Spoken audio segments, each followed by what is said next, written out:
I'm Tony Ruiz of Gold Derby here with Matt Bomer, Emmy nominated for his role in Fellow Travelers. And Matt, I want to ask you actually the same question that I started with Jonathan Bailey, which is that you get to do something that I think a lot of us in the queer community wish we could do, and that is experience a whole kind of lifetime of queer history. And I'm curious as to kind of what was the most eye-opening part of that for you.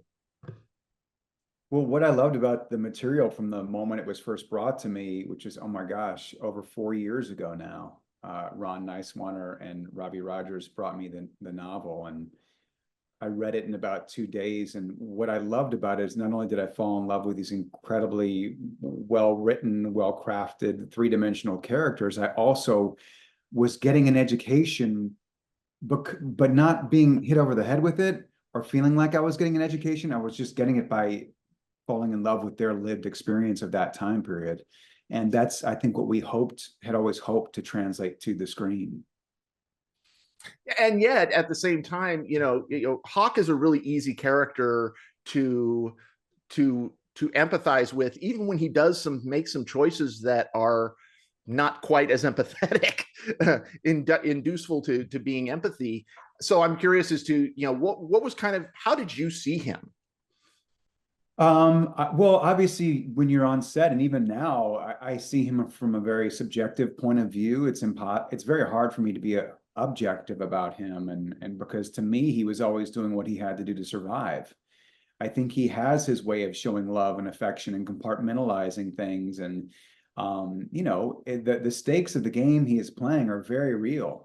An estimated 10,000 people lost their jobs. Many people committed suicide because the careers they'd worked so hard for, ultimately there was, not only were they publicly outed when they'd been trying to conceal that perhaps, but also they lost their jobs and their livelihoods. So the stakes are very real. And if something threatens his own well-being or the well-being of someone he loves, he'll make an executive decision that might not be the most popular one, but is the one that will enable him to survive. And so I don't know. I saw him as a renegade and a badass, and it was so fun for me to get to exercise that and be that guy instead of someone who plays by the rules. I think there was something really liberating in that, and I tried to be.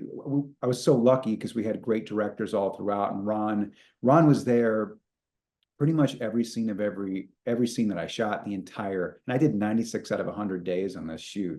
So he was there all the time and in the writer's room, and nobody let me lean into sentimentality or trying to make him likable. They really, encouraged me to just keep holding out. And it's a challenging thing when you're telling an 8-hour story to hold out on sentimentality until like hour 7. It's a lot.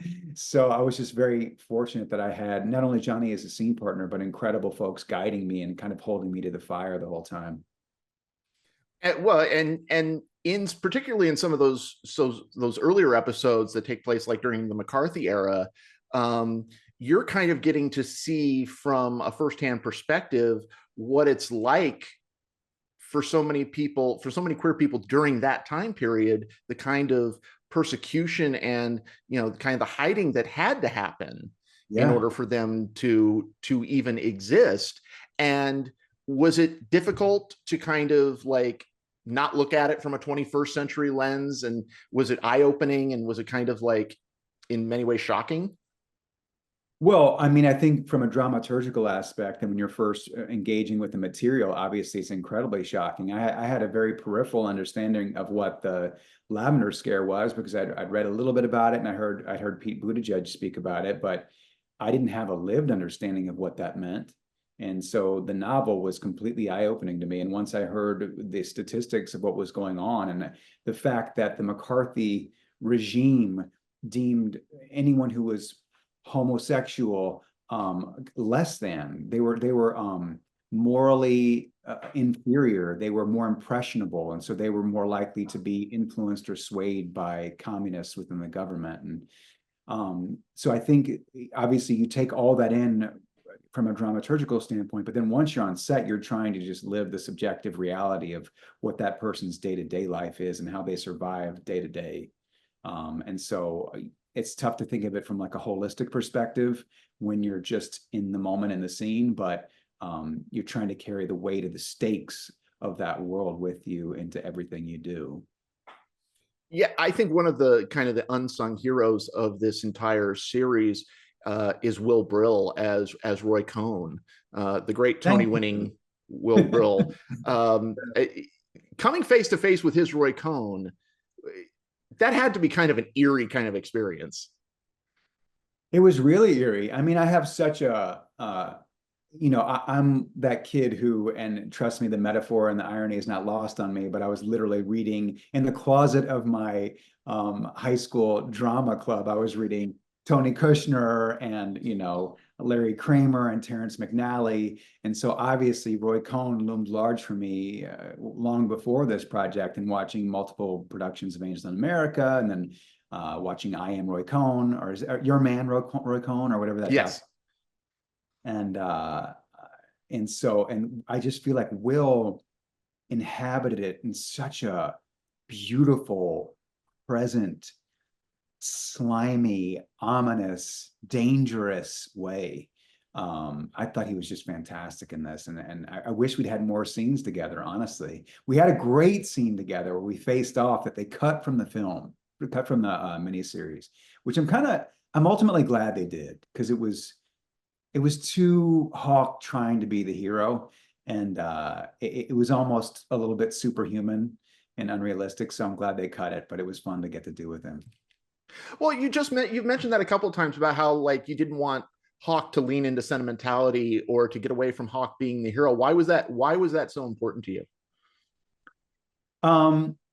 Well, I think what's important is the truth of the scene, and if you're trying to imbue the character with something that he wouldn't be feeling in that moment. I feel like as human beings, we all hold out on our emotions as long as we can, especially if you're someone like Hawk, you have to remember, he's lived through war. He's fought in the war. He lost his entire platoon. The man has seen shit go down. Pardon my French. I hope that's okay. Oh yeah. But so the last thing he wants is to lean into sentimentality. And so anytime I found myself indulging myself or playing into something that he would try to suppress or bury, I had to catch myself.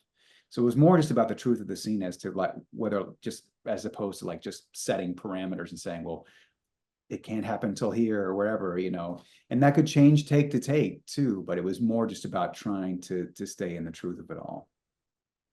Was there a particular era, because you're going almost 4 decades, 30 to 40 years here, was there a particular era that presented different challenges for you just from an acting perspective?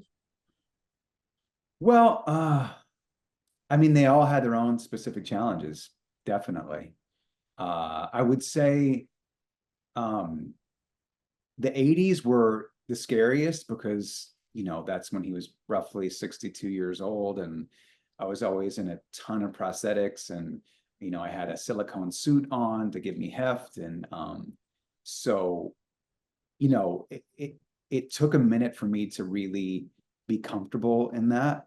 And I had a mouthpiece in that gave me jowls, kind of similar to the one that Marlon Brando had in The Godfather. That's kind of what they based it on. And incredible makeup artist, Jordan Samuel, who does all of Guillermo del Toro's films. And I don't think I honestly could have done it if I hadn't done Maestro right before, and watched Bradley and Carey do the same thing so effortlessly with Kazu, and watched them age, 30 years. And kind of the same, well, they started a little younger, but the hardest thing to do is age in midlife, because it's not like people who are 62, it's not like you're hunched over with a cane.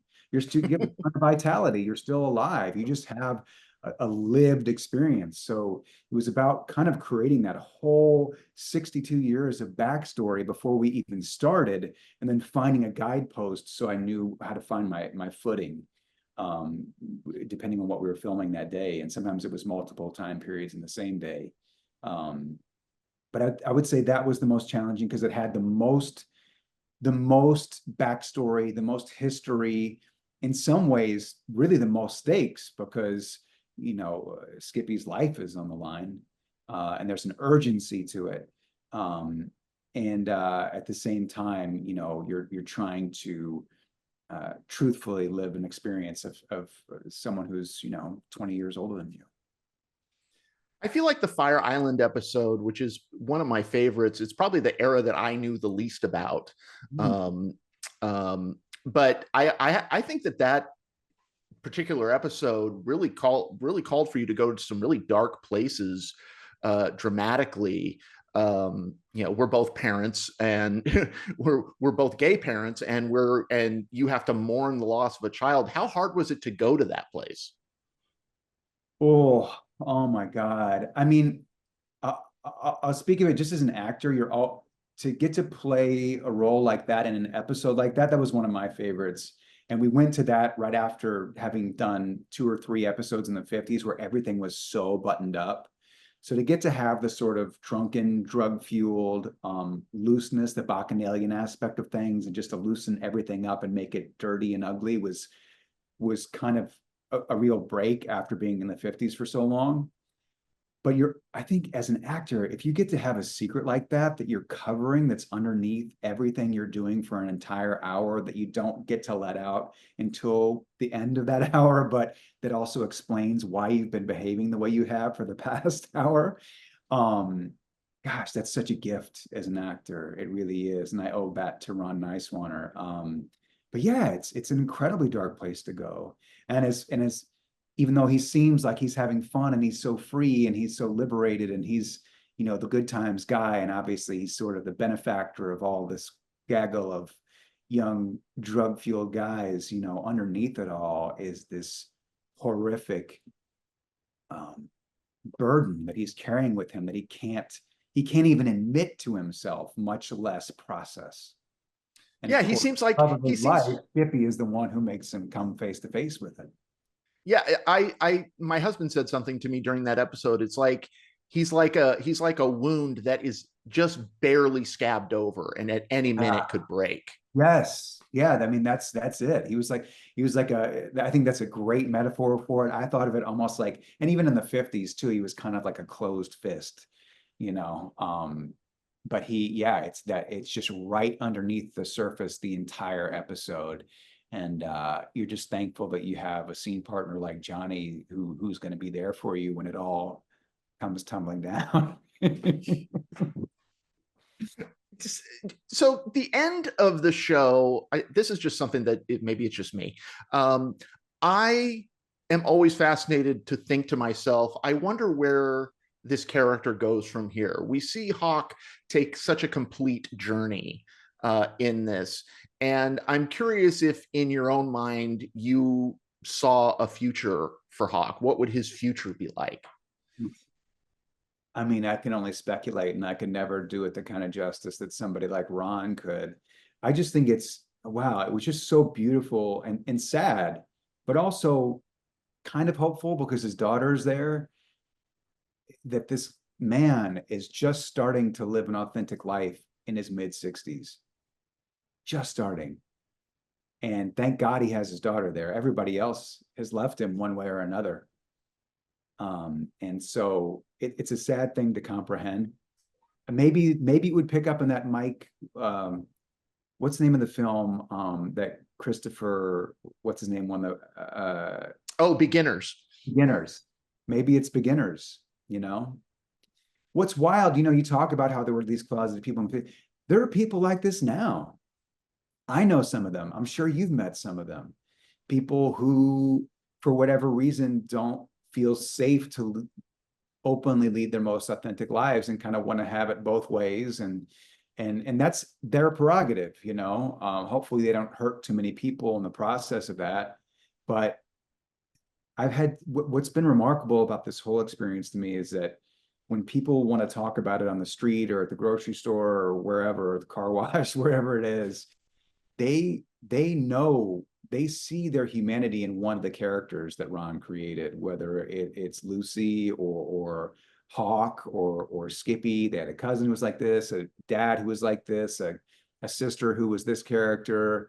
And I think as an actor, that's what I mean, for me at least, especially growing up reading the playwrights I was talking about, that's what you're hoping for in the work, is that somebody sees some portion of their humanity in the piece, and it makes them understand themselves or someone they loved a little bit more.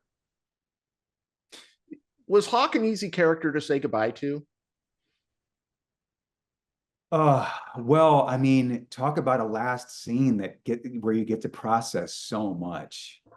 I didn't even know that we were going to have real quilt squares from the AIDS quilt that day. I was so in the thick of it and going from call to call and rushing around trying to get so much done because we only had so much time with Johnny before he had to get back, and then he was coming back. And so all of a sudden I was on set and I obviously done all the preparation and everything, but the set was the AIDS quilt. And the square I was looking at for Roy Cohn was Roy Cohn's actual square. So much of it was just about getting out of my own way and taking in what was actually in front of me, and the 8 hours of history that I built with Johnny when I got to his square, that I've been holding in for 5 months during the shoot. So I feel like I got to process a lot in that moment, especially having my daughter there. And and then the weird thing was that I had like 6 more days of filming after that.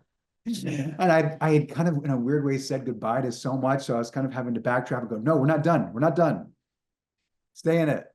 The Hollywood schedule. Yeah, well, that's how it goes. You never shoot completely sequentially unless you're really, really lucky.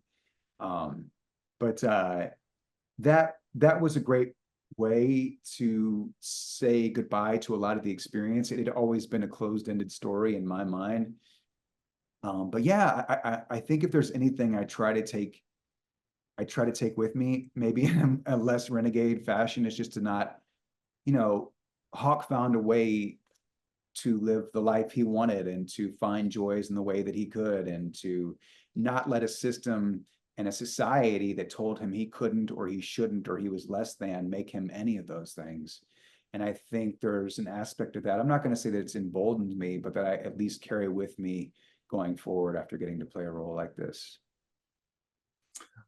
Well, I'll say to you what I said to Ron and Johnny is that, this is a project that I think for a lot of younger queer kids, they're going to look at this project and it's going to mean a whole lot to them, because I know I wish there would have been a project like this when I was growing up. So I hope you take that with you as well. I'm very grateful to hear that. It means so much to me. Anybody, young, old, whoever I'm able to talk with who's seen the show, I mean, that's the most valuable thing to me. And I'm just so grateful that we live in a day and an age when we could make this show and make it the way we did. And I'm so thankful to Showtime and Paramount Plus and Fremantle that they got behind us the way they did and really put their money where their mouth was, and let us make this project. Very thankful. Well, Matt, congratulations. Everybody go to goldderby.com, make your predictions for the Emmys, and stay tuned for interviews with more nominees in the coming weeks. Matt Bomer, a real pleasure. Thank you so much. Thank you, Tony. Great talking to you.